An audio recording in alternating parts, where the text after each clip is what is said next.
So taking a look at posts and how they're used within teams, we can use posts to have conversations with our students or colleagues. We can share notices and content, and we can do that both on a formal and informal basis as well.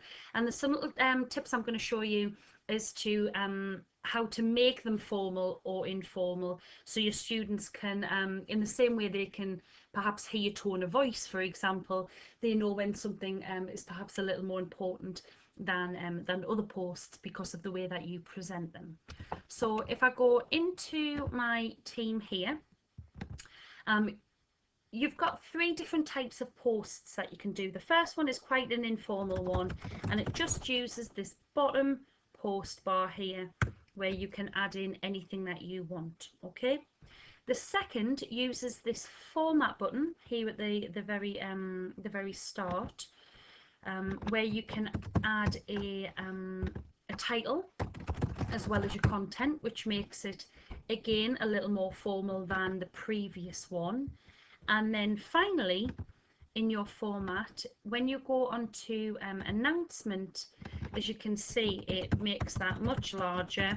It even puts it into a colour of which you can choose as well. So you might have different colours for different announcement types, for example. And as you can see here, when I go to post this, it just looks a little more formal. Now, on every post that you put in, you have this reply option, all right, and your students can reply to you. Similarly, every post option has the attach key. It has a place where you can add stickers and GIFs, for example. So you can make it as formal or informal as you wish. As an example, sometimes what I've used this announcement tab for is perhaps to say, right, I'm going to upload our session today, or I'm going to go live at whatever time.